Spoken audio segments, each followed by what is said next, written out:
Well, somebody said, get it done. So I said, all right, let's get it done. So here we are live streaming Mechwarrior Living Legends on a beautiful Saturday evening. And we're getting ready to handle some wonderful, wonderful stuff. So we are going to bring you the championship of the summer 3v3 event. The game is called Mechwarrior Living Legends, and there's been a change. One of the teams couldn't quite make it, so we have their captain joining up with the replacement team because the replacement team did not have one of their main pilots was unable to play due to some internet issues that popped up at last minute. So tonight we've got the championship game, and throughout the week I'm going to be broadcasting lots of Living Legends because it's the 5th anniversary of the Chaos March, and as crazy as that is, that actually is happening. So anyway, there is the leaderboard. There is what we're doing and how we're going to be getting there. We're just slowly getting started right now with our information, and I think that we should be having lots of fun here tonight. Leaderboard overall status. That is not updated yet, so we're gonna quick change that. How do I 3v3 leaderboard properties? Let's see if that'll update nicely for us.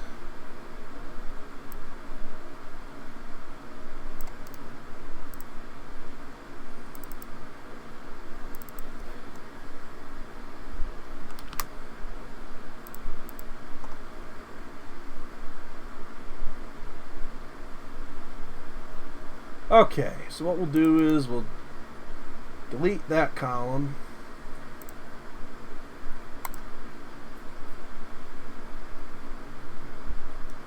And we'll just slightly move that down.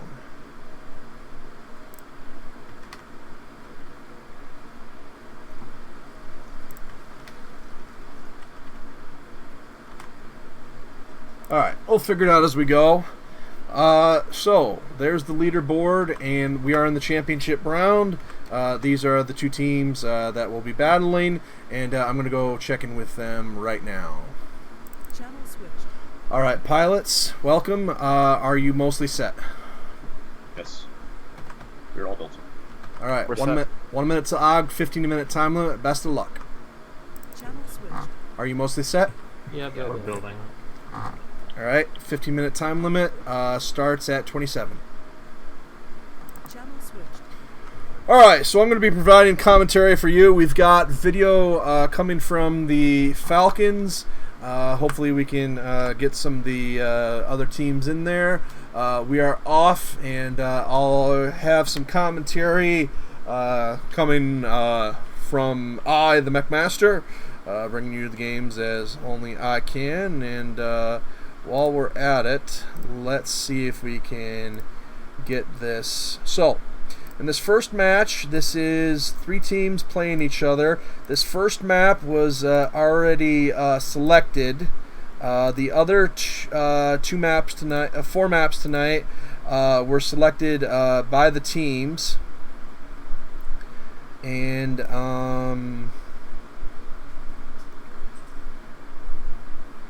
we are using a Cbill limit. So you see those limits up there. One pilot can use 54,000 Cbills, one pilot 98, one pilot 128, and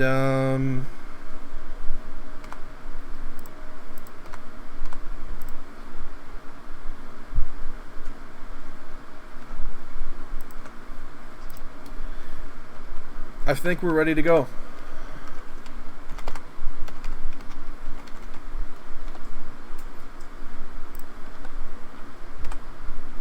Alright, it's a best 3 out of 5. The two teams are Smoke Jaguar, mostly Heartless, Smoke Jaguar, Beta Galaxy, and they will be Kidzin, Proxema, and rookzero will be battling the Falcon Jaegers, Jamuk, Direwolf, and Leeko. Using their 98,000, they purchased a Morrigu tank, heavily armored, good firepower. Their Atlas is their 128,000. Looks like a long-range Atlas with 2 PPCs and a Gauss. And they have a Cougar with Cougar Prime or Echo with large lasers and ATMs or LRMs. Facing them is Proxima in the same Atlas Prime. rookzero in the Cougar Echo, medium range with ATMs and medium beam lasers, and kidzin in their 98,000 asset with the 3 large beam lasers and I believe a UAC, I believe a Gauss cannon. So the SJ team wants to play ranged. The Falcon team wants to play at medium range. Both teams have got lots of armor. The Falcons definitely have the armor advantage, given that the Morrigu can take so much punishment. The Falcon team is going to already have a streamer or 2 covering them. In fact, I need to be working with the other streamer and try to get you a link to that. But we have lots of video coming from here. I'm not sure if rookzero will be recording for the SJ team. I'll have to ask him to do that so we can get lots of camera angles. The map is Ice Arena. There's a 15-minute time limit for each team. And the objective is obviously to kill the other team. The Jaguars are trying to work with range and are working their way around the map. It is a cold map, so your laser weapons and other weapons can fire for a long time. The issue is that you can see that as I'm finding the teams, is that it takes a very long time to get around with these slow assets the 2 teams have chosen, both the Novacat for their SJ and the Morrigu for the Falcons are very slow-moving assets, which affect their speed. Of course, those are actually faster than the Atlas mechs, and it's very interesting that the 2 teams chose pretty similar things with the same Atlases, with the basically same Cougars, but I think you'll start to see that with the teams that try to get the bloody camera angle to work. So the thing about this map is that it's cold, but you have to be careful coming around corners, because if the enemy team is waiting for you, you can take a lot of damage and lose a mech or a tank very quickly. You can see that it takes our teams a little while to find each other. And it's a small map. It's only 2 kilometers by 2 kilometers, but it plays like a 20 kilometer by 20 kilometer map. The teams might have Gekum. They do on the Morrigu for the Falcons, and the Jaguars might have Gekum on one of these players. I should have some of the members come in here and help me with the live stream. But that's alright. We've got advisors on each of the teams, I believe, rooting them on. Teams are still making their main decisions. The 5 maps that we have for you tonight are crazy nuts. Three are standard, and 2 of them are out of left field. One of them is so far out of left field that it left the park. You only have a 15-minute time limit, so we have exhausted just under 5 minutes, 10 minutes left, and the Jaguars trying to locate their enemy without giving up their positioning so that they can work some of the range. In particular, rookzero weapons require 125 meters to work most effectively.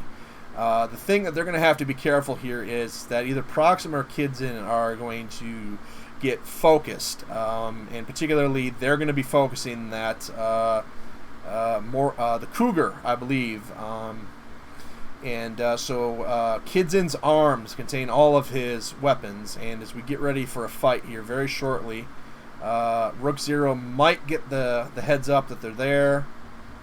This is a good engagement range for the Jaguars. This is a bad layout for their mechs because kidzin is not able to get full shots off. That's actually the Thunderbolt Atlas.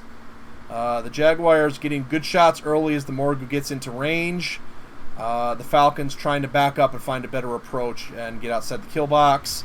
The Cougar Prime gets some LRMs off in the Atlas. That is also a Thunderbolt Atlas, and they're going to focus down kidzin. Kidzin is the easiest target to take down right now due to his mechs weapons being all in the arms. Proxema and rookzero doing a lot of damage early. It's going to be about focusing. I am very surprised they're focusing Jamuk. They take down the Morgu, and Leeko can still do some damage here. They might be able to take down one of the mechs. Kidzin's beat up and is leaving the battlefield because of that reason. rookzero does not have a lot of armor to take shots. Proxima trying to get the kill because the Jaguars are very beat up. Even with the loss of the Morgu tank, this can still be a Falcon victory.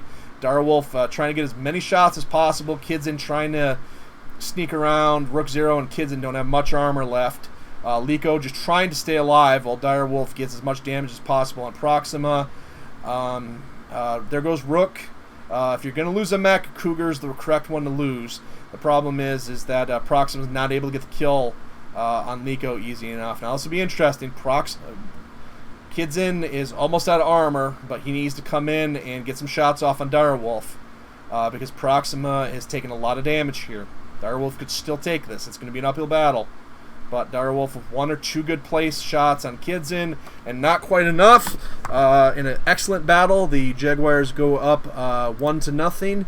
The first team to get to 3 victories wins the fight. You can see Kidzin's back is out, lost an arm, and is smoking. And smoking is probably not a lot of fun for a mech. Look at that Nova Cat. One shot. That thing has less armor than a tissue paper. The Atlas might be able to do the Atlas not quite as damaged as I thought. The Falcons lost their Morgu very early in the fight. It took so much damage because the Jaguars got the early indication that they were there, and we move to Illium range, that map that's out of the stadium in terms of being crazy nuts. So, what'd you think, viewers? I thought that it was very interesting, the battle that we had there. I thought the Falcons were in excellent position to get in there, but they were indecisive about going in into the kill box or waiting to get out of the kill box, and by the time they made a decision, they lost their Morgu, which ended up taking away most of their armor advantage and a lot of their firepower too. That Morgu could have been a big difference in that fight. So let's see what happens here. The Falcons have got a good team here. Jaguars were the runners-up in the last 3v3. I think that the Falcons have got a really good position, though, to be very competitive and possibly even outright win this one tonight, particularly as they've got some excellent mercenaries available and working in their teams. The map is Illium range. Moving to the leaderboard to update the leaderboard. The Falcon, the SJ team is up 1-0, but there are still lots of battles to be played, and off on the right there you can see the status of the battles.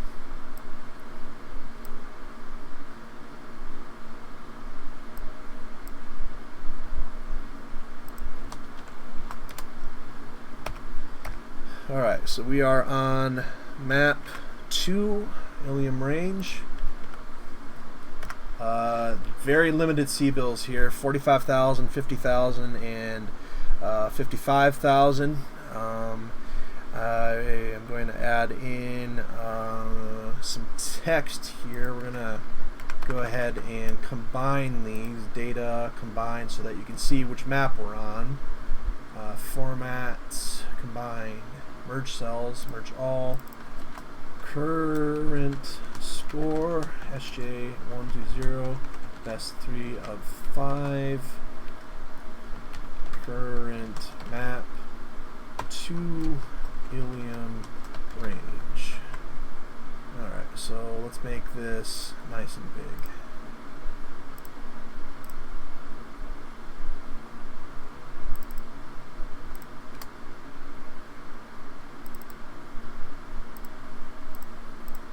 Alright, so let's go ahead and take a look around the map. You can see that it's cold and hard to see anything. It's a very rarely played map, and when it does get played, there are often complaints by the teams about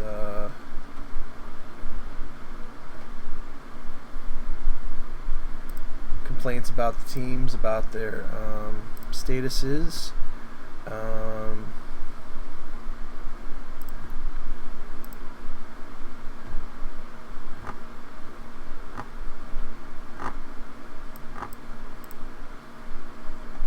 Alright, we're gonna close down Living Legends a moment. So in this next fight, they have much shorter time to much less stuff to choose from.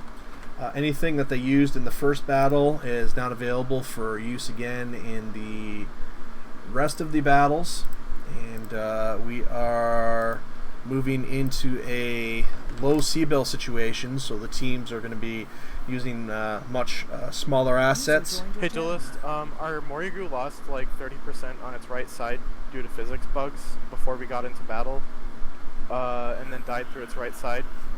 So if it ends up being an issue with deciding, we would prefer to play game 6, but for now we're not going to make a fuss about it. Okay, noted. Thank you. VOD's up on Twitch from my perspective as well as the spectator perspective on Glaarg. Okay. User left your channel. I'm going to try and get links to those videos before we're done today. Special thanks to the HPG servers that I help run but are not technically my servers for hosting us today, and special thanks to Glaarg and Leeko and Proxema, the team captains, for working hard to make sure that today was possible. We're a little ways out from the initial tournament, and we had to work through a number of issues, but we were able to get in here and get these fights played, and it is rather nice to be able to have Glaarg on one of the teams, even if he wasn't able to get his main team with them today, and so it'll be really interesting to see how that works out, and see if Glaarg gets into any of the matches with the SA team format. We're going to let's see here.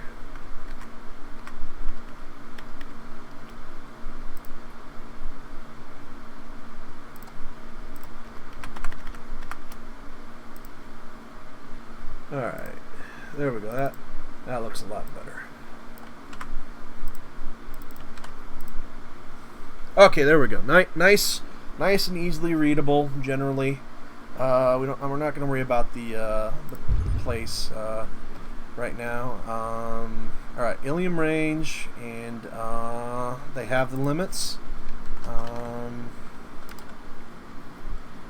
And let's see. Used assets. T-Bolt, Atlas, SJ. Oh, what's this other team? Jade Falcon, T-Bolt, Atlas, Morigu, Cougar Prime, Cougar E, Nova. Just called a Prime. Gauss 3RLL. Okay, so let's go ahead and go take a look at the map real quick. This is on Illium. This is Illium range, and you can see the topography there. Let's go back into spectator mode somehow. Spectate. spectate, spectator mode, spectate. Okay. Alright, so the map is called Illium Range. It is very mountainous. You can see that if you get off the lighted paths, that it gets very dark in a hurry. It gets very, hard to see, frankly. And it can be a long, long walk back to the main play area. The map generally is wide open. And let's go ahead and up. Go ahead and up that. Pretty good. All right, so it's an open map, unless you decide to do something crazy and fight up at that base, up at the center base. Up here, you can actually see things, and where these lights are, it's rather well lit. And so we are battling in the championship of the 3v3, and this is the live stream. We're going to have some recorded videos for you. We're going to have some other streams as well, and we are going to head to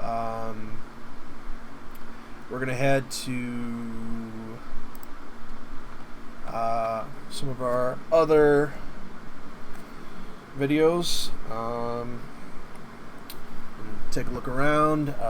We are going to head into the teams and let them know odd time is 27. Channel switched. All right. 45. You already got the limits. Og at 27. Okay. Channel that's cool. switched. Og time is 27. Channel switched. Alright, so if you're just joining us, you are watching the 3v3 championship round. The leaderboard is in the upper left of your screen.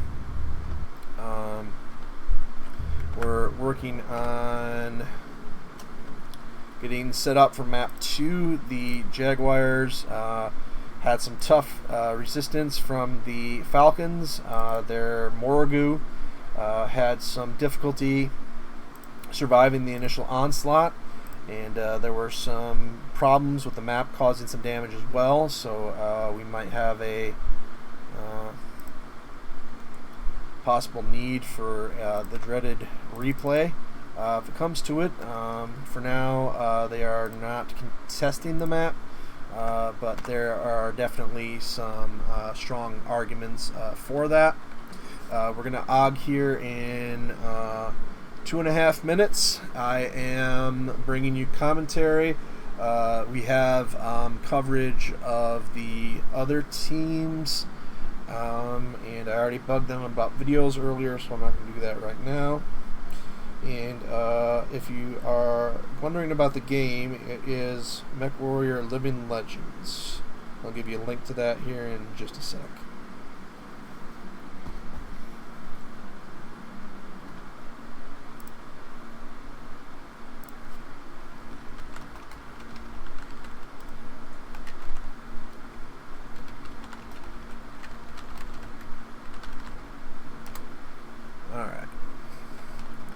So that second link is where you can find the game. We're 90 seconds out from our next fight. I am working on getting the links to the other streams, and I have lots and lots of coverage, probably enough for a 90-minute to 2-hour video.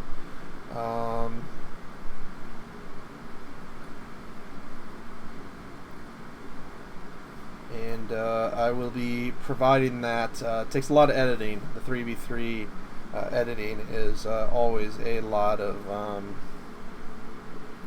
it's always a lot of work getting all those edits in. So I am giving you the other 2 streams that I'm aware of. I think that Rook on the SJ side does streams sometimes. So we've got 30 seconds to quick type this in. twitch.tv/GLAARRG and the Leeko stream, CJF Leeko. HTTPN, Twitch.tv, CJF Leeko. So in chat, if you want to see the alternate perspectives before we can get some of the edited videos up, those are 2 other perspectives, one following the Falcons, both in channel and in there, maybe doing a bit of commentary, and then you also have one from one of the pilots straight up. We are supposed to be in 5 seconds. I think that we might not quite make that. Let's see.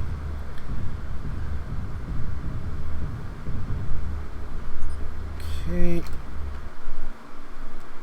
Channel switched. Okay, I'm grabbing the camera. You guys need another minute? We can do 26:30. Let's do 26 for my sanity. Channel switched. 26 AUG, 15-minute limit. Channel switched. We have commentators with us in channel. Didn't work out for their schedule for them to quite be with us yet. But I am going to be doing a post-game show where I wrap up some things from multiple perspectives, and we will have an edited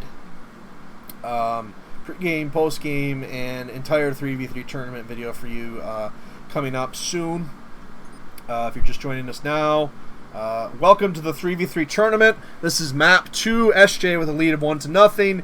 Falcons trying to get back into the fight. As this is a 45-55 and 40-50 and 55 ton 45, 50 and 55 limit. Cbills on the teams. We're going to follow the SJ team in. They have chosen a Chimera with 5 medium beam lasers. They have a Uzil with a medium beam laser, AC-10 or LBX-10, and 3 small beams, and a Kit Fox C with 4 medium beams, 4 medium pulse lasers. Opposing that is the same exact Uzil, the same Chimera, and ladies and gentlemen, we have a mirror list. The 2 teams, with the Cbill limits being as strange as they were, decided to go with the mostly all firepower options.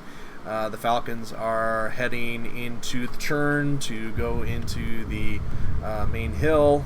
Looks like the Jaguars will possibly join them as well. This is a huge map, so give me a moment to find the teams. I'm trying to follow the Jaguars' perspective during most of this live stream, since the Twitches that I linked to you earlier will follow the Falcons. The 2 teams headed to the center base, it appears, but they're taking the gated entry in, so we should be able to follow them down right around here.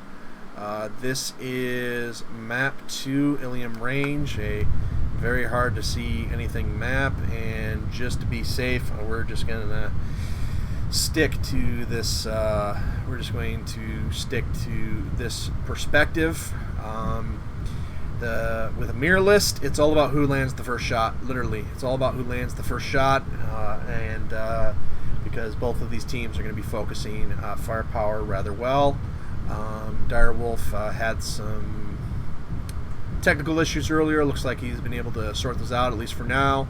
So they're battling. Glaarg is in the channel, possibly providing support for them in an advisor role as they go along.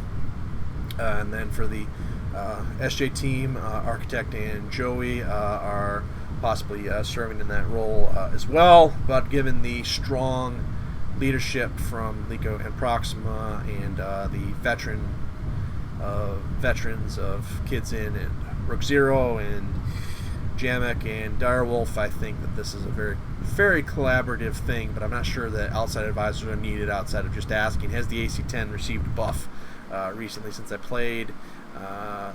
Not too surprising to see the Falcons take the top route. It is defendable. It is a good view, and you can generally, if you go radar hot, see any direction that the Jaguars might end up coming from. Jaguars decide to take an alternate route to fight the team. You can see Proxima sees them up at the base, and now they're deciding, do we make the Falcons come to us? Do we try and find out what they have and back off, or do we just go straight in there? So I think that the Jaguars are off on one of the edges here. As you see the Falcons in the center of your screen there at the top. I am trying the best I can to provide a over the view camera, but that is proving difficult for the Jaguar situation because I cannot locate them on the map. There they are. Okay, so let's go to the overhead cam a second so you can see the overall picture. Jaguars are down there on the very left of your screen, the Falcons on the very right of your screen, and they both see each other on radar. There's no question about that. So Leeko telling them to use the building for their approach. Proxima telling Jaguars to come up, but probably not expose their mechs more than they need to. rookzero trying to do what he did in the last fight, providing jump jet notification of where the teams are and maybe what they have, so when they go in they know what they're fighting with. Proxima and in the Chimera has a very powerful tool here. It has been reworked in the latest patch, and he gets a nice shot. They get the first shot off. Direwolf takes a lot of damage there.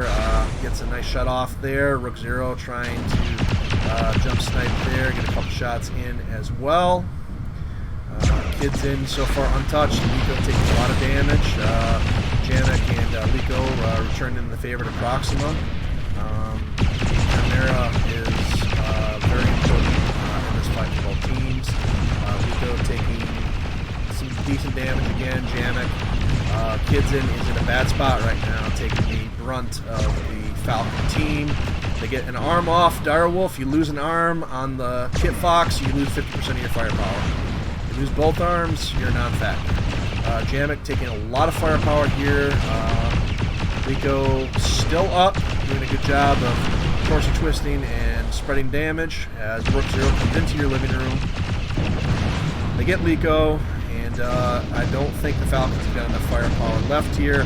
That initial shot really made a difference here, and well, that's what we're dealing with, and I think that the Jaguars have got the momentum now. They're moving moving well, unlike the last fight where the Falcons did a lot of damage. I think this one they got caught out of position early, and the Jaguars were able to focus Leeko's mech down rather well. Jamuk's mech followed, and that was really all about positioning there, and I think that ultimately that was the difference. The Falcons can come back. They have a good team here, but I think that they are still feeling the after effects of their close loss on TSA Ice Arena, and I think that their positioning and/or communications broke down there a bit on that last fight. They did a good job of damaging Proxima's mech. That Chimera is very important in a low tonnage situation like that, but I also think that they really wanted to focus the Kit Fox. The Kit Fox punches very high above its 30-ton weight in a 3v3 fight like that. Those 4 medium pulse lasers do a lot of damage if it's left untouched.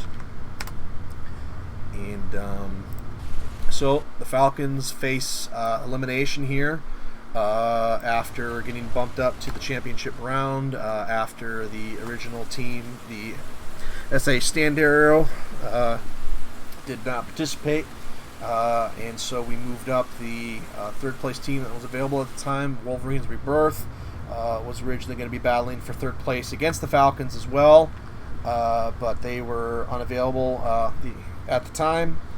So what we're going to be doing is having a third place battle between the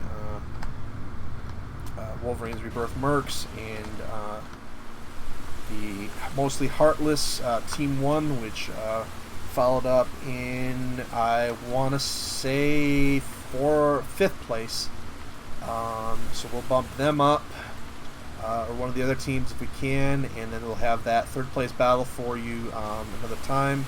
I really think that the Falcons are going to want an outright win here, and if the Jaguars pull the sweep, I think that we're going to be definitely seeing an official protest of throwing out map 1, and so I'm not sure what to think here on that last battle. That the positioning, the Falcons were able to choose the positioning. They got there first, and they were able to choose where they wanted to fight their engagement at. And if they had their radar hot, they were able to see the Jaguars coming, most likely.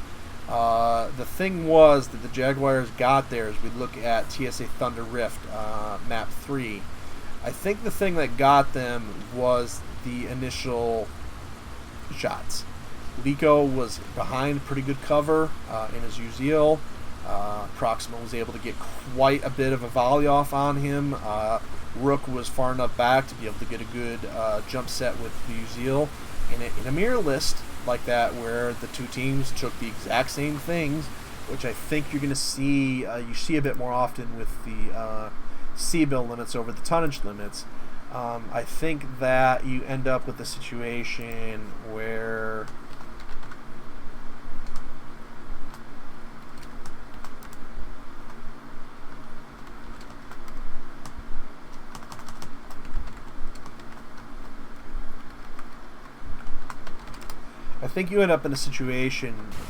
where the first shot really makes a difference. In the 3v3, a lot of the veterans have told me that there are so little room for mistakes in the 3v3 compared to a larger map with more engagements, that you end up with a situation where little mistakes get amplified.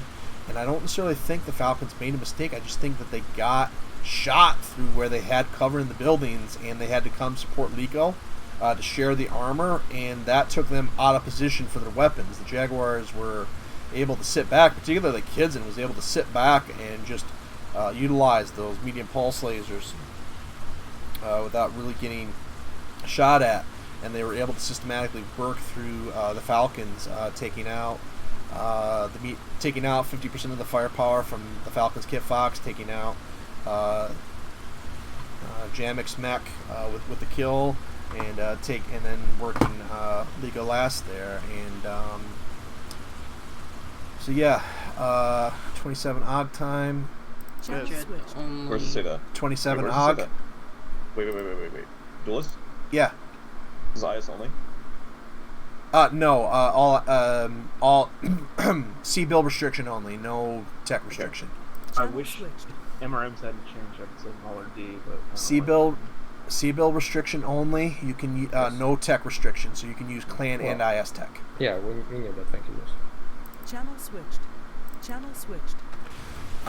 So it's gonna be that's a 3v3 championship game, and I'm trying to show the grandeur of it because it's a big moment right now. This is big for the community. This is a lot of fun when it's done right, and I'm trying to recover from a few mistakes that were made that led to some problems, and so I'm hoping that we have some fun here today. I hope that the broadcast and the stream are entertaining, and take that momentum into the rest of our events. We have a week-long series of events called the Chaos March 5th Anniversary Festival. This is the first official status of that. We'll try to have some Chaos March later tonight because it is a Saturday, and Chaos March is done on weekends. The thing with the 3v3, the scheduling ended up really being an issue. Last weekend, we were going to play, and we had to push it back to this weekend due to a variety of reasons. And I still think we're going to have a good tournament here. I think that the battles have been good. I think that the teams have enjoyed playing against each other. I just think that the outside factors are really things that are fixable, and you always have challenges. Speaking of challenges, the Falcons are down 2-0. If they lose here, they are probably going to get a chance to play in a map 5 due to issues on map 1. But that's not going to be a guaranteed throwout of one of the maps, I think. And so even with the protest and even playing a map 4, we're going to have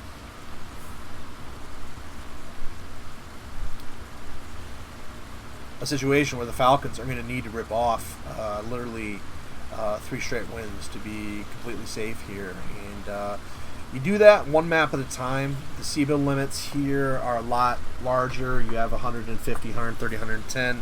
So you're likely taking out 2 heavies or two powerful heavies and a medium, or maybe taking out 2 weaker, maybe 3 weak assaults, or 2 weak, 1 powerful assault and 2 powerful heavies. But this is going to be interesting because this weight bracket that I've got set up with the Cbills limits is really going to see if somebody really wanted to, they could go with a heavy mech, and 2 very powerful mediums, or even go 3 heavies, and you could be in a situation where a team could take a medium against 3 assaults, and the weight difference could really become a factor. I want to thank Star Adder for giving us the, along with the Falcons, for giving us the idea for these Cbills limits, and we're going to work hard today to make this a fun, good, fair 3v3 fight. Bring you the 3rd place game later this week, and really hope that everybody sees that the feedback that we've gotten is taken to heart, and that we're serious about always improving these events. 3v3 is taking on a life of its own. This is the 4th one that we've played, third one in the past 10 months or so. And we're going to be playing this again right now. I am officially on the stream announcing that the 3v3 in the fall will be taking place on Friday, November 15th for practice, and Saturday, November 16th for the main game. And we are going to work hard as we have a disconnect, so it's going to be a minute before the fight. We're going to be working hard with teams to bring in a full day of 3v3s that are efficient, fun, and still able to get out of there. Viewers, I'm having a lot of fun today. I'm very glad that I was able to work with the teams to get this championship in, and I'm very excited to declare a champion for the summer and carry that momentum into the fall. You don't see these SJ players on Living Legends terribly often, as much as the old days, and see plenty of the Falcons and many of the other teams that are in there, but we were able to pull in Wolverines, Rebirth, and Sea Fox Mercs, and we had 11 teams take part. We had a lot of fun, and I think ultimately we're going to look back at this as a success and learn to make it even better next time. We are going to AUG in 30 seconds. Channel switch. You can pick either the Fafnir or We're gonna switch them? the Or no? Mechwarrior. Oh, just go. 25 AUG unless you need more time. No. 25. Channel switched. 25. Okay. Channel switched. Channel switched. Okay. In the chat, I have linked 2 other streams that'll be covering this side. You can see that they are deciding on a on a Gauss Blood Asp, on a 4 heavy medium beam Masakari, and a Fafnir with heavy Gauss, I believe. Yeah, it looks like dual heavy Gauss with 2 medium beam backing it up. Going against that is a Mark II, a Mad Cat, and a Fafnir. So Fafnir against Fafnir. And the Mad Cat, an interesting choice. The Mad Cat's going to have some problems against the Masakari if the Masakari can get some range on it. I think that this one is going to come down to the range that the teams fight. They have a significant armor advantage here for the Falcon team, who are down 2-0 and face elimination here on map 3 if map 1 stands. But we are probably going to play a map 4 if it comes down to a Jaguar victory, just to be safe, because their Morgu took 30% damage from the map. But we have no official protest at this time. They have said that they may make it an official protest. This is the same exact Fafnir. So mirror list on the Fafnir. They diverge. One team went Blood Asp, one team went MK2. I cannot tell if this is the MK2B. SJ uses that a lot. If it is, it's dual UAC 20 and dual streak 6. The Mad Cat is a nasty piece of equipment called Mad Cat B. Proxema chose a ranged list. Depending on what the Fafnir is. The Fafnir is 900 meter range. Hit you with 2 of the heaviest weapons of the game, the heavy Gauss cannon. The MK2 is, if they're feeling nuts, a UAC 20 MK2, but I think more likely that's the MK2 Prime with dual Gauss cannons and LRMs, but it might also be an ATM cannon. Proxima setting up in a spot that it looks like that they want a ranged engagement. The last map, Illium Range, was a choice by the Jaguars after the Falcons vetoed Jungle, and then the Jaguars vetoed the choice of the Falcons of Lori, and they ended up getting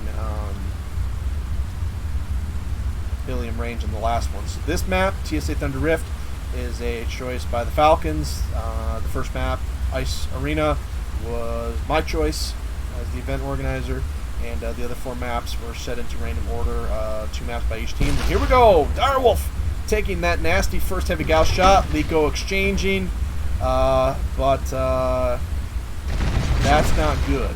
The Falcons are providing as much firepower as they can against that, but in a closely fought match, although they're returning the favor, kidzin took 2 volleys of LRM 20 there. So the thing that Proxima has to be careful is that the Falcons have significantly more armor in a close range fight. That Mad Cat has got 14 tons of armor, but I believe that Masakari might have near 15 and a half to 16 and a half tons.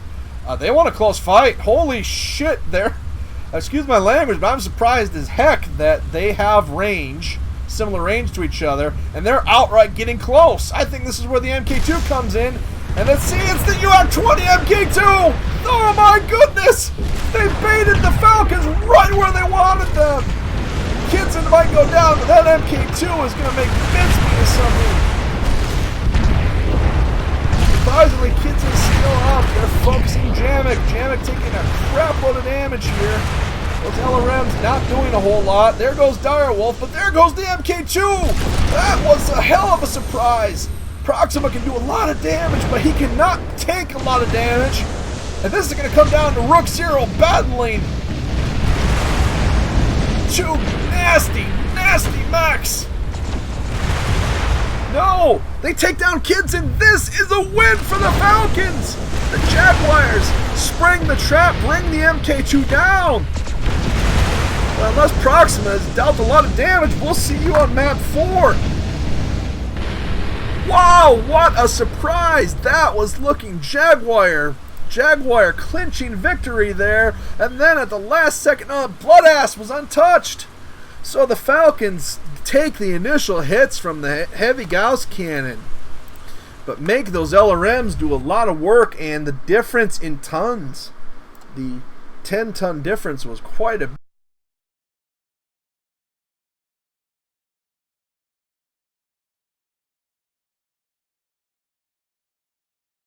Alright, viewers, let's update that map. That was a well-earned victory by the Falcons as we moved to map 4, TC Breadbasket. Folks, that was exciting. That was nuts. I hope that you watch that on all of the streams that we have available for you and on the recorded videos, because that might be the fight that defines this. The Falcons have a path forward now. They've regained some of their momentum that they had lost, and they're right back in this. Not that they were ever out, but that was an interesting choice. I understand the Jaguars taking the Mad Cat. That makes sense. But taking that Mad Cat and taking the Mad Cat and that MK2. That MK2 is a nasty piece of equipment up close, but it does not have the armor. It has 2 tons less armor than other Mad Cats, and actually has some of the lowest armor of any of the assault mechs. So the issue there is the Jaguars didn't have enough armor. They literally, the Fafnir went down, the MK2 went down before the MK2 could really get into the fight. They were trying to trap them. They initially made the Falcons think that the Jaguars were a ranged list, and the Falcons decided to take their chances with their medium range list to fight close, and then the Jaguars thought that they would catch them off surprise with an MK2 that was really, really close power. But unlike where the Jaguars got the jump on the Falcons and their communication and coordination broke down a bit, this last fight, the Falcons turned that right around on the Jaguars. And so you're watching the best 3 out of 5 live stream of the championship round of the Living Legends Summer 3v3 tournament. We are in a position now to really have some fun. This upcoming Cbill limit, I really should have that typed in a little higher, but this one is pretty tight, but you still got some room there. 90k will buy you some nice stuff. You can get a Thanatos, you can get a Demolisher, 75, 80 ton assets. And the 74k will buy you a Catapult C, Arrow 4s if you're feeling nuts. The thing about this map, one team spawns there. Got a little bit of fog in the middle, not too dissimilar from Illium range. Another team spawns over here, and they're literally that close to each other. I mean, if I walk out of here at a light mech speed, we're probably pulling about 100 kph right now. I mean, right there, you're that close. Now, somebody can spoil the fun and head this way. Very small map, but it opens up. There are places to jump snipe. There are places to hide. There are places to make the other team walk a very long way to get to you. This is a map designed by an SJ member from before my time. And the tagline is, even Mechwarriors have to eat. So Breadbasket's got some issues with it because it's a first version map, particularly that tanks get stuck up here easily. If it weren't for that, this would be very popular and in rotation. It was in rotation for quite a while on a small map server, but it's a fun map to play. Often the two teams just grab some short to medium range stuff, meet up either here or meet up here. You know what's weird is that most of the fights either happen in that center part or on this side. It's not often that you see the fights take place as often over here. And yes, there is flying on this map. Not in this tournament. We don't have flying in this tournament. But I would not be surprised to see a team decide to take a chance here and grab a battle armor. You only get one battle armor carrier device called the Armored Personnel Carrier in the 3v3. But I think I would not be surprised to see them battle here. The question is, will they use Direwolf? Direwolf has been able to participate so far, is one of the very skilled pilot. Both teams, every pilot here has earned the right to be here. But I think that Direwolf really works well off of Leeko's playstyle and takes some of the pressure off of Leeko. Leeko is arguably their most skilled pilot. Direwolf is not that far behind. And Jamuk, while not quite at those same levels, is very dangerous. You stick Jamuk against anybody in this game, and he's going to give you a good fight. As for the other team, Proxema, their most skilled pilot, and then arguably there's not too much drop-off between their next two pilots. rookzero and kidzin for SJ are pretty similar in skill. Different skill sets. They like to do different things, I think, but very dangerous team, and that's why SJ was the runners-up against Star Adder Stone Mask, who were not with us for this version for this edition of the 3v3. We hope to have them back in the fall, and then the Star Adder Stand Arrow team that was going to participate today. I think would have given a very stiff challenge to SJ. Glaarg and Daenerys Walker and Kaze are a very dangerous team that do things that are run very well to the strengths against SJ. They're very good at identifying the weaknesses of the teams they fight. And I think the Falcons have more than earned their right to be here. I think the Wolverines, had they been available to battle for their right to get in, would have been an interesting matchup as well. The Wolverines Rebirth mercenary team with Tuz, Burner, and Invictus. But I think what we've got here is some matches that you see the score 2-1. But that 2-1 has got a teeny bit of an asterisk in it, possibly. If we get an official protest in map 1, we might end up playing another map, and if we do, that could change in a hurry. But anyway, let's focus where we are. We're on TC Breadbasket. We have 59,000, 74,000, and 90,000.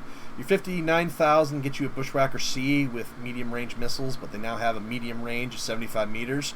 So if you end up in a brawl, all you have is a UAC-10 cannon and a large pulse laser, which are nice weapons, but not enough to carry a medium mech per se. But that gives you like the maximum armor. You might see a partisan there. Probably a good map for a partisan unless you fight up on the hills. The partisan tank gives you a lot of firepower, respectable armor for the tons. As you see the greenhouse here, very, very peaceful. I like this map. Like I said, there are a few bugs that I wish we had the source of this map to fish the bugs. But in a public game, this base, when you capture it, it does not work, so it throws the balance of the map off. And like I mentioned earlier, these extended highways get tanks stuck, and it's not good for public games. So anyway, I think that 54,000, you end up with partisan 50-ton tank with, like say, 4 LBX-5s, or that Bushwhacker at 55 tons that we mentioned earlier. But if you decide to go under ton, but a lot of firepower, you might see something crazy like an Ares, or maybe a Ares tank at 40 tons, or maybe a Puma G with the LBX-10 cannon and the PPC maybe at 35 tons. The other one at Cbill limit of 74K, you're gonna see probably like something like a Ryukin Echo with the LBX-10 and lasers. Otherwise, you're going to see things like, I don't think you'll see a Uzil per se, but you might see somebody go nuts and go with a Puma with like 2 ERPPC 35-ton Puma or 6 medium beam laser Puma. You might also see one of the tanks again, like an Oro, or a 65-ton tank like an Oro, or a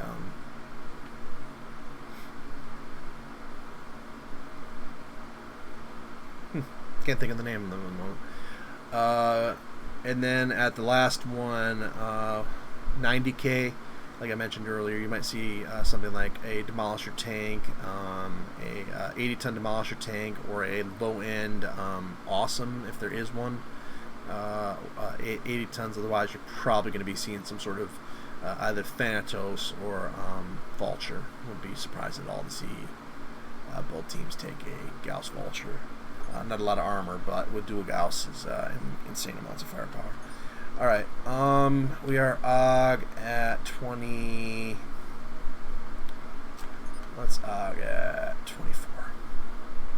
Channel Should switched. Jamuk go 24 first? AUG. 24 AUG. 24? 25. 25, okay. Okay. Channel switched. 25 AUG. Why 26? Okay. Channel switched. Because I need a minute to set up the video. Okay, so you can't quite see what the teams are using, which is good, but you can see their bases off on the left and the right. The two teams can come back to where we are and kind of do some range stuff, make it interesting. Otherwise, they're going to run into each other in the middle of that fog. There in the middle of the map is Breadbasket. SJ is tentatively up 2-1. Falcons have the momentum though. After SJ down-tunned a bit on armor, quite a bit on armor, down-tunned a bit on tonnage in the last fight, and let's see if they can, if the Falcons can force a map 5 or even potential 6. So if you're just joining us, this is a 3v3 battle. I am your supervisor, duelist, the Mech Master. We have two teams fighting in the championship of the best 3 out of 5. And we are on map 4, Breadbasket. Limits, one pilot gets 59,000 Cbills, 174,000 Cbills, 190,000 Cbills. Team on your right is the Falcons. The team on your left are the Smoke Jaguar Beta Galaxy team. The Falcon Jaguars are here through the bracket. The Falcons are here through the wins-losses column. And if the Falcons win, they force a fight. Excuse me, the Falcons are on the left, the Jaguars are on the right, and we are underway. Let's quick take a look at what the Falcons are bringing into battle. A Warhammer, surprising choice, a Demo, not surprising choice, and a Oro. Okay, that's not terribly predictable. I did not expect those things. Jaguars go Argus, Puma. Jaguars go under ton again. Interesting. The Puma's a good choice for firepower, but it does not have armor, and given that Demolisher and that Oro, there's going to be a lot of pressure on the Avatar to spread, to take damage. They have speed on the Jaguar side as they get the initial shots off. They do not want to fight close, and they have more speed than the tanks. I literally think that they're going to want to literally run away for a little while. Kidzin in a bad position against that Warhammer. Proxema with the 3 Thunderbolts getting attacks off but taking damage. That Demolisher, the Oro's in range, the Demolisher will be in range right about now. The Demolisher UAC 20, or excuse me, 2 AC-20s I believe. And we're going to switch up our perspective. Rook has to take as much damage as Prox does if the Jaguars have a chance. Kidzin is dead. They need to make something else die while Kidzin dies, literally. Kidzin tries to get an Alpha Strike off against Leeko. There goes Kidzin, and now it's up to Prox to outposition and outrun the tanks. Literally, they have to outrun the tanks and keep their distance. Proxima's back is exposed against the Oro right now. rookzero has 360-degree torso twist, which is working. They get stuck in the trees, taking a lot of damage from Jamuk. Proxima taking damage. The Falcons have the advantage right now. SJ cannot get enough focus damage down right now, and Rook got stuck up high. That's good for him, bad for Proxima. Proxima about 2 volleys away from going down. Rook got stuck in the trees, did not play the map much. Prox down now, I think. One more shot. Have they done enough to take down one of the tanks? No, they have not. And this is going to go the Falcons' way. Jaguars are pushing up. Rook still has plenty of armor. That's not the problem. The problem is he has to avoid the tanks. And honestly, I am surprised to hell that Rook is not jumping on top of the building right now for cover. He needs to get high and fast. He needs distance, and honestly, if it were me, I'd get high in terms of getting my mech in a elevated position. The tanks will not likely pursue. I think Falcons are very slow. They've taken damage. The thing is that the tanks cannot get up on here. Rook knows this, and the Falcons knew that it would be a risk taking tanks.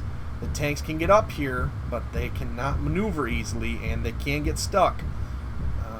And time is something against Rook.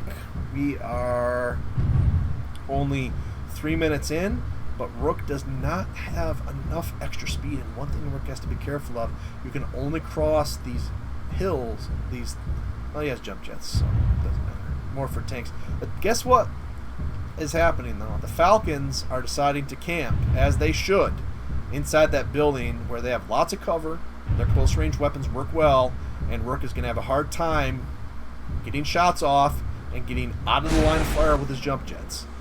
So I think Rook might be making a strategic decision to wait, try to get some snipes off, catch something out of position, maybe kill one of the tanks, take his chances against the Warhammer. He has plenty of armor up front. He has really good firepower, but the positioning is not something in his favor, and the Jaguars have taken a 2-0 lead, and I think honestly that their asset choices have been strange in that they've been giving up a lot of armor for firepower, and I think that at the end of the day that might be the difference if this ends up going the Falcons' way after 5 maps.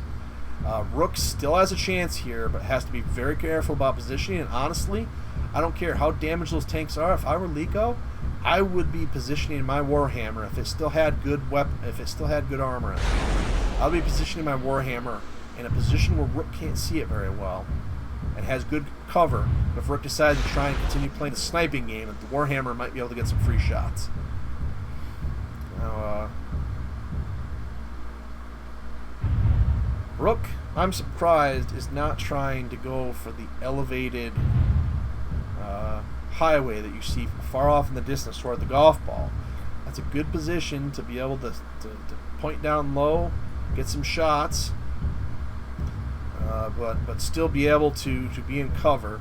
Now, I think Rook is being realistic about the chances of still trying to get the win, but be realizing that he needs to be aggressive enough to be able to charge in if necessary after getting some shots. If he does manage to get a kill or even 2, that he's still going to have to fight that third asset. Now, one thing Rook could do is, if somehow he's able to get 2 kills, he could then force Leeko, and they move the tanks out. I'm surprised by this. They're trying to end this now. They saw Rook drop down low where the tanks have an ability to generally follow easily and have decided to take their chances. They've kept Leeko, who I suppose is the most damaged, back, and they've decided to move forward. It's going to give Rook a few shots, but the problem for Rook is that his speed advantage is all but gone now, and his positioning advantage is gone as well. Because he has plenty of room to escape if he chooses the right area, the problem is he won't have a lot of distance to work with. So right now, the center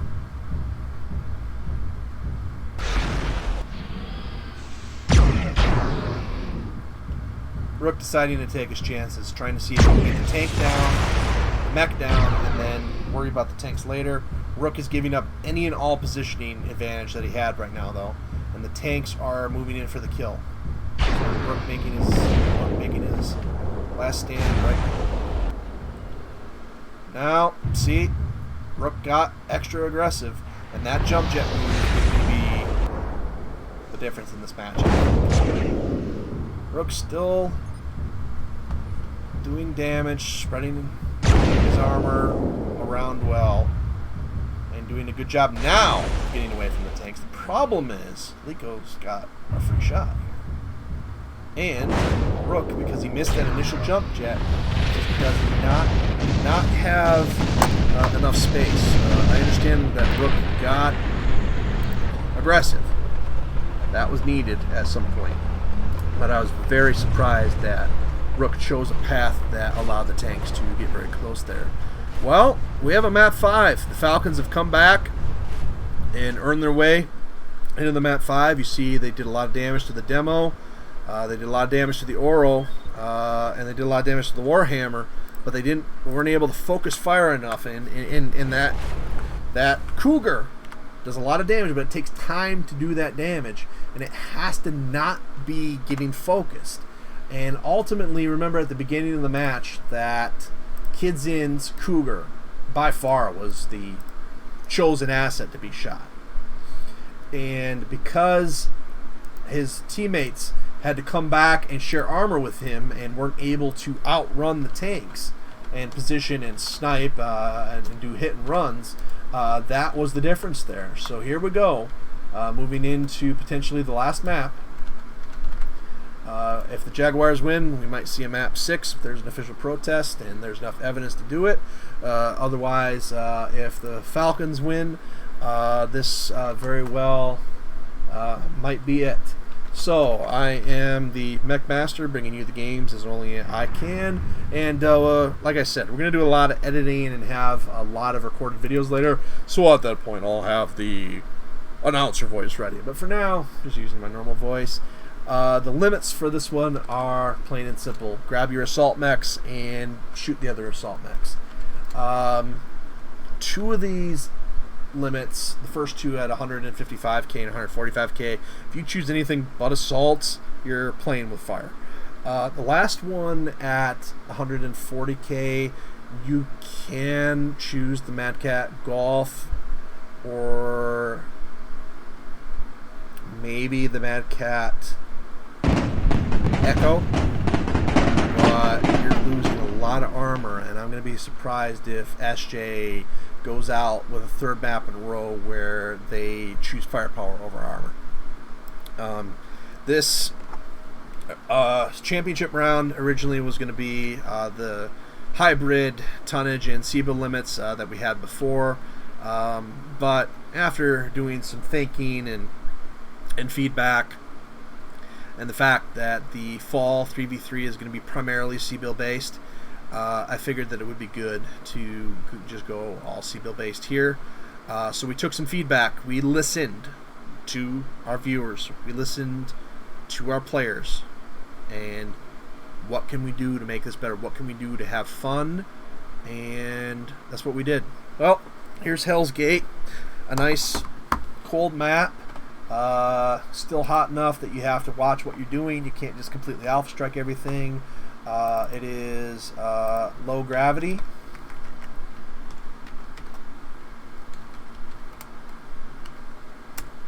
And this map was selected by the Jaguars. And I think you're going to see with these brackets, because that's unlimited money. 155k is almost unlimited money. That's a daishi. That if you take anything other than a daishi, you're doing some sort of crazy strategy. You could theoretically take out a Fafnir there, but boy, oh boy, is it not suggested for that one. Now, the Fafnir at 145k, yeah, sure, that makes perfect and complete sense, but you can buy a painkiller daishi. You could bring out 2 daishis here. And then the Fafnir. 2 daishis and a Fafnir sounds good to me. Personally, given these Cbills limits, I would go Daishi Prime B, or maybe Golf myself. I would probably go, honestly, I'd go the dual UAC 10, UAC, a single UAC 20 Daishi. I would buy a painkiller Daishi to back that up with the ATMs and the backup weapons. Force them fight at medium range. And then 140k, honestly, I would do something crazy. I would probably skip the Fafnir here.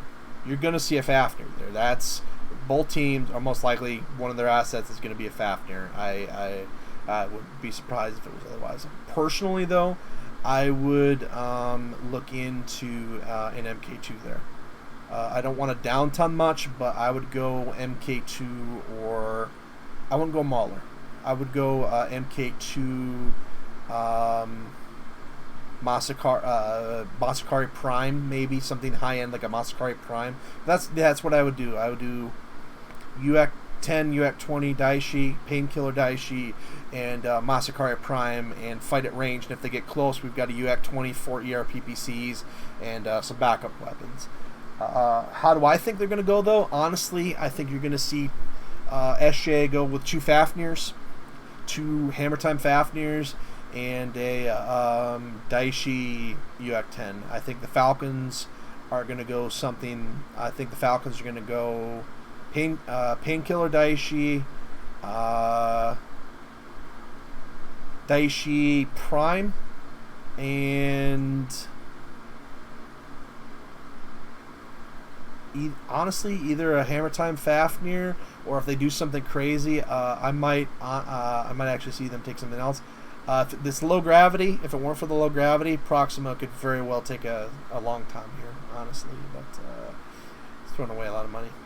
So expect, if you see a heavy on the field, somebody's feeling very daring, and if you see more than one Fafnir on the field, somebody's really feeling confident. So let's go ahead and tell the teams we are OG at 25. Channel switched. OG 25. Channel So switched. OG at 25. Why 5 minutes? Because it's match point. Channel switched.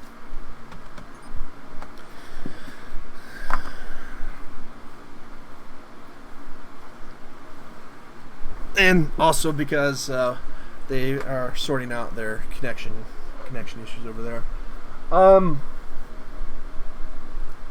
Now, a crazy list, if somebody was feeling nuts, like you could grab a long tom and another long tom and another long tom.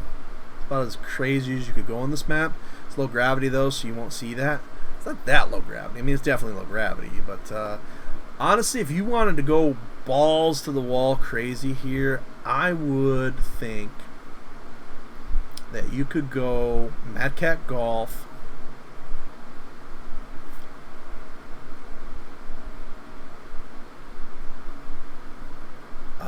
that laser spam Daishi that I forget the configuration of, and a Widowmaker. If you wanted to go crazy, those things run hot. I mean, insane. Even for a cold map like this, even if you get in this little bit of water and use the coldness in the map, I think it's like negative 50 or something like that. So it's a cold map, but not ultra cold. But if you did that, and the enemy came around this corner and you just slap them with everything you had, Alpha Strike, and then another Alpha Strike before you overheat, maybe a third one, and you take damage while you overheat that third time, that's an insane amount of power. That's an insane amount of power and a lot of armor. But there's a reason my team's not in the championship round. Red and I played in a play-in game against Wolverines Rebirth Mercs, and we lost. We'll leave it at that. You are probably going to see a map 6, regardless of what happens here. I'm probably going to go in and say I want to play it and maybe call it fun, maybe not, but I kind of want to play a map 6. Possible some Chaos March tonight. Possible some other stuff. But like I said, it's Chaos March week coming up. We got some nice stuff. This is the 3v3 if you're just joining us. In my chat links are where to download the game, where to read about stuff with MechMaster programs, and some alternative coverage. We're going to have some edited videos from you, post-game show, pre-game show, you name it. We're going to be doing some heavy-duty stuff with it. The live stream, we're putting in as much effort as we can. I'm by myself. Our other streamers are handling the other streams and are handling the helping out with keeping the teams moving. I should write down what the two teams just used. How many maps are we behind? Oh, just that map. All right, let's see here.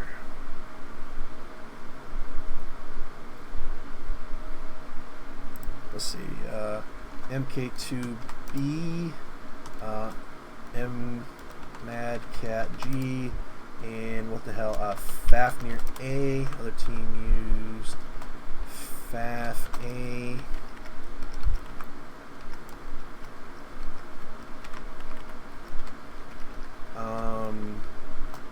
Mossy D, I think. And what was that last one?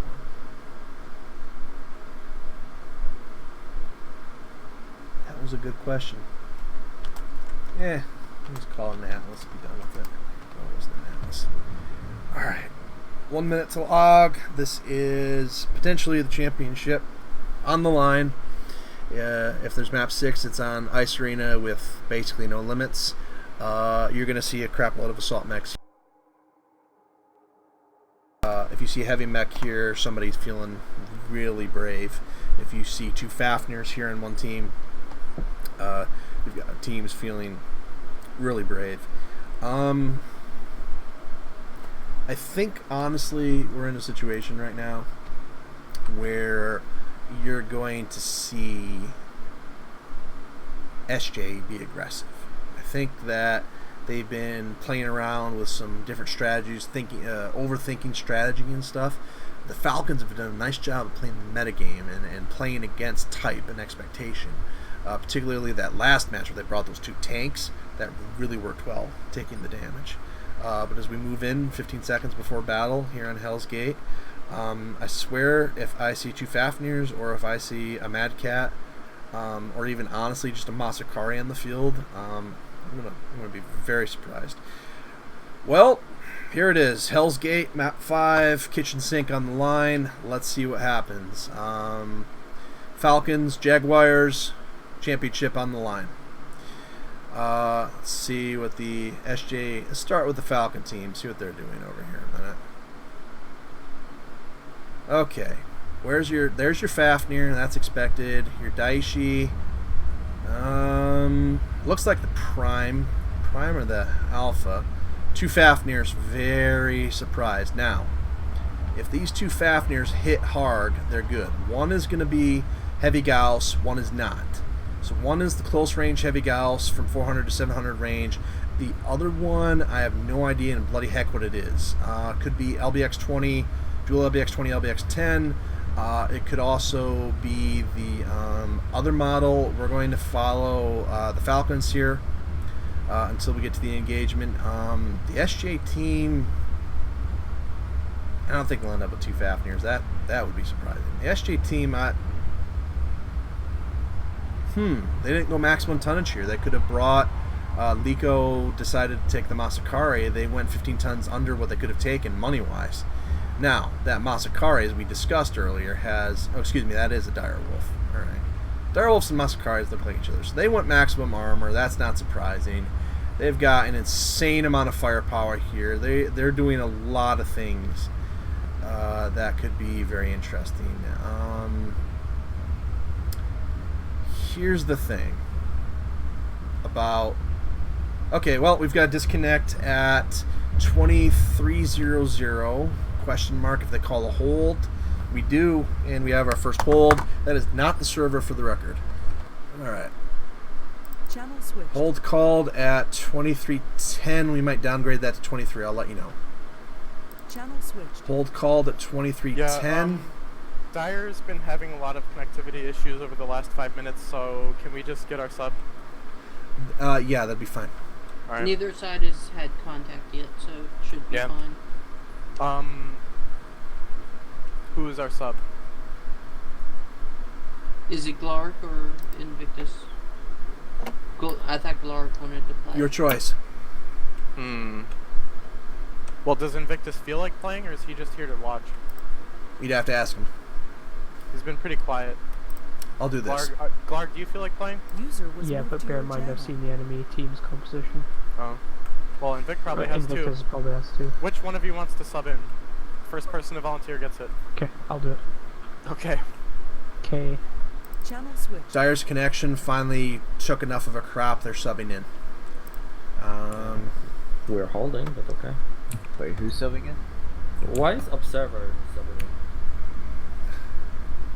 in? Alright. Duelist, he was observing the game. Why is he subbing in? Hang on. I thought Invictus was the sub. Channel switched. Alright, we might have a bit of a protest here. Let me see if I can raise Invictus to begin with. Have Glaarg head to the mech. Vic. Hi. The protest is null and void because Invictus is also seamless, I'm guessing. He's been watching League of Legends this whole time. Okay. Easily let Invictus step in if that's the case. No, probably should head to the mech because I'm thinking that Invic is not actually available at the moment. Hook client, hi.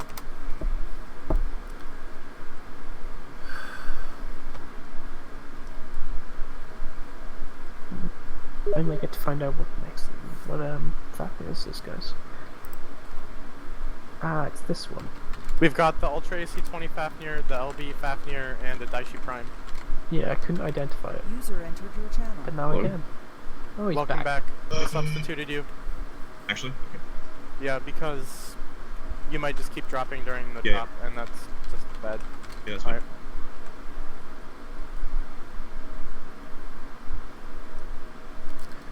Alright. Alright, Invic is technically didn't say no, so just waiting to see if he wants to come in.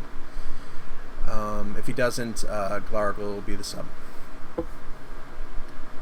On the count Either way, I'm good. I'm also happy streaming it and casting it. I'm having fun. Alright, on the count of 3, everybody poke Invic. 1, 2, 3. It's rude. Alright, Invic's got 3 minutes to respond. Invic just connected. Oh, alright. Yeah, I'll hard down. And Vic, if you're gonna play, I would appreciate it if you also had your mic on to communicate with us. The stakes are quite high.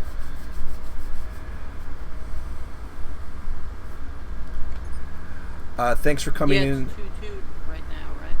Thanks Yeah. for Sorry. coming in. Thanks for coming in, Vic. Glaarg, thanks for the disclosure. I don't have, me personally, I don't have a problem with you playing, but they're protesting it, so I'd rather, if Invic's available, I'd want to put him in. Of course. Honestly, that's fine. I don't mind if there's a protest on that. It's pretty valid. I know their lists. I know where they are right now. I'll probably be a bit biased. Yeah, Direwolf crashed out, or he didn't crash out. He is having network issues. He dropped, and rather than risk him dropping during the game again, we're just substituting him. Yeah, I don't know. It's been happening a little bit more often, so I think it would probably just be safer if Yeah. sub. It's been like 3 in the last 10 Yes. minutes since we were setting up this drop, so... I tried restarting my router, but I don't know if it's like a problem. Could be HPG. We can troubleshoot that. No, he's No, no, dropping out of it's- TeamSpeak too. Yeah, no, it's it's his been- internet. It's been my net. All right. Refresh my memory. We stopped at 21:30, 21:10. Something like that. I would have to check the footage. Let's call it 21:10. So let's call it 4 minutes in. So let's call it. Help It me with definitely math. wasn't 4 whole minutes. 3 minutes and 50 Actually- seconds. So on resume, 11 minutes and Sure. 50 seconds left. 11 minutes, 50 seconds left. We can call it 12 for sanity. All right, 12 left on resume at 17. Channel switched. Resume 17. Invictus is the sub. 12 minutes left on. 12 minutes left on resume.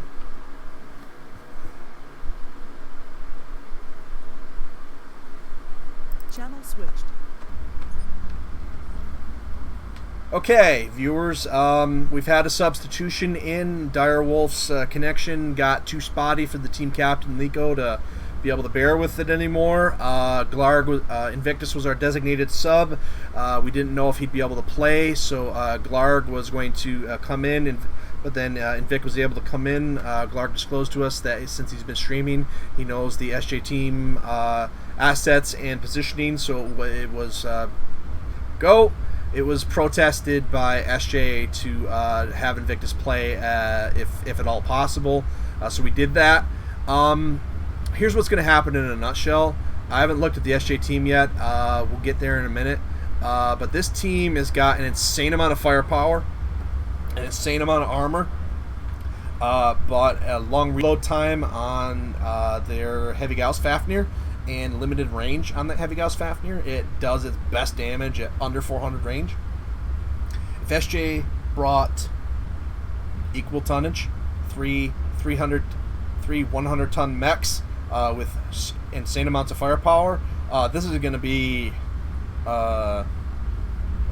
literally mechs standing in each other blowing up. I don't know if positioning is going to come in. If SJ undertonned, they're in a world of hurt right now. We have a protest in the making on the first map. The CJF team, by the way, this is the championship on the line for the summer. And the two teams getting ready for battle here. Invictus sees them, or not, and they're deciding to get close. We'll go to the overhead cam in just a second, and if Rook has footage, I'll cover that here in a minute. I decided to follow this team for the championship because I feel that their story of getting here is very interesting. We'll talk about that in a minute. First shots off, I see a UAC 20 cannon, or a UAC 10 cannon that looks like a UAC 10 Daishi. One of my primary choices.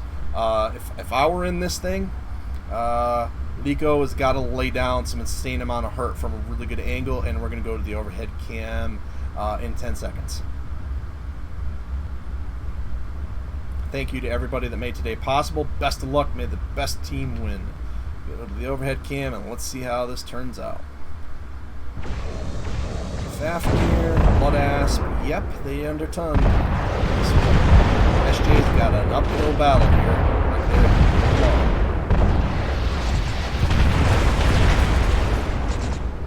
Invictus lining up the shot. They're trying to kill him. Arm off of Fafnir. There goes the Fafnir. Is there enough firepower left? There's enough armor left. Is there enough firepower? It is the question. Championship. SJ on the brink. Invictus going, why am I in a Fafnir right now? Invictus in one shot. He can get one kill if he's lucky. Try. We're going to see you on map 6 probably. Jaguars. We got a very good case for the championship if they hang on to the win. Looks like it looks like a lot of damage early. Invictus, one of the best pilots in the game, spreading damage as much as possible, but he only has low DPS assets, a lot of firepower. Alright, so here's what's going to happen. We are going to go to a map 6 and get it on record, but the Jaguars appear to be your 3v3 summer champions, as they have 50% left on the Direwolf, 18% and 0% on the Blood Asp. Look at how close this fight was. Surprisingly, the Fafnir the least damaged of all. Okay, the Jaguars the champions. However, map 1 has an official protest on it. Let's find out if that's the case. Here we go. Then duelist can decide Hi. what happens later on. I'm going to assume official protest map 1. Yeah. Okay. Yeah, can we do a map 6? That's exactly Organizer picks the parameters. we are going to play a map 6 for now. Jaguars championship stands. However, we will play map 6, get it on record, review all the evidence, and see what we need to do long after we go to sleep tonight. So strap in. Greetings. You are the champions. However, there is an official protest on map 1. We are going to play a map 6 to have it on record. Why? Their Morgu tank hit a rock on map 1 and took 50% damage. And then that right side was the one that you guys got destroyed. No, we killed it through the turret. Yeah, we killed its turret. We killed its turret, and its right torso wasn't towards us at all during the engagement. I have a recording, Bills. We were all focusing his turret. We did not shoot any of his sides. We had no idea he was damaged. I don't think any of us ever got a Also, radar when it reading. flipped initially, we unloaded on his right torso. So it wasn't rock damage, it was us fucking alpha striking, so that's some bullshit. I got to agree with all this, duelist. That's no. Not on this one. Okay. If so, we should, remake the third match because I got stuck on a rock, Frogs got stuck on a bridge, and Rook bounced off the fucking hill when he jumped it. Might as fucking well. Thunderrift? No, Alright. no, Breadbasket. And no, I don't want to remake it, by the way. Yeah, on Breadbasket when I was running, I hit that bug where if your leg like clips into a hill like you're jump jetting, it ejects you out the hill in the opposite direction. And Hang on, they got don't like you in Chaos March keep it if you lose a bunch of damage on a tank against trees? No, Just you don't. random. No, yeah, in Chaos March rules, if you're a tank and you randomly just get crit off of some trees, it's kept. It's part of the part and parcel of driving a tank. And didn't someone step on the Morigu? Before It didn't that, flip you guys just on didn't its see- own. It got I'll stepped be- on. I'm gonna look at the recording. I have a recording. No, Okay. before I'll be before he direct. got to you. Is there any scenario in which I can convince you guys to play a map 6 that would require... No. I'm Probably not, fucking because hungry. this I is wanna go. ridiculous. Okay. If there was good argument, sure, but there is not. There's some nonsense that they're just coming up with. They stepped on their own Moriga. If it they wanted to flipped. protest this, they should have protested.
Okay, viewers, in case you were wondering why it's been muted for the past half an hour, and in case you're wondering why this is going to be edited later, all bit with, we do everything in the open here.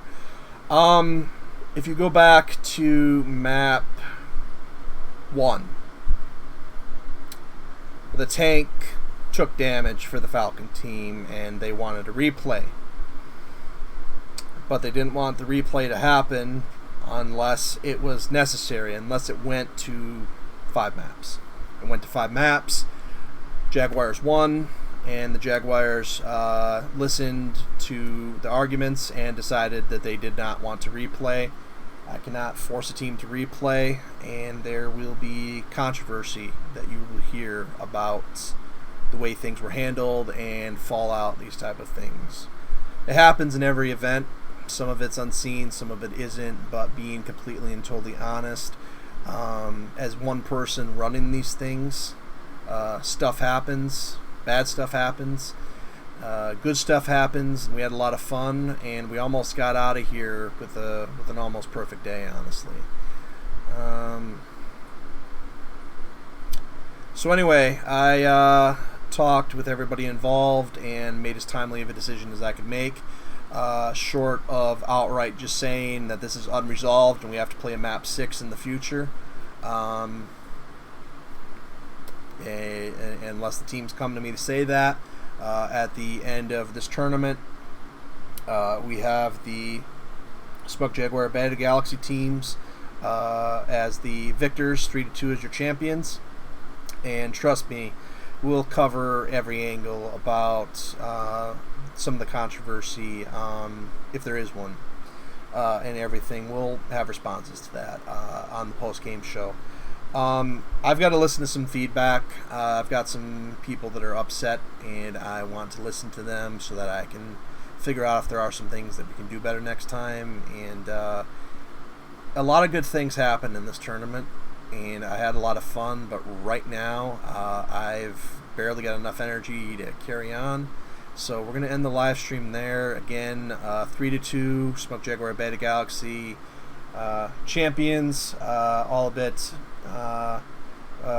with some controversy in the community from some parts, and we'll talk about that next time. But for now, this is the Mech Master, having bringing you this tournament as best as I can, and with as much enthusiasm as I can. Long live Living Legends, and check in for us this week for events coming to you from around the clock every day for the next 7 days.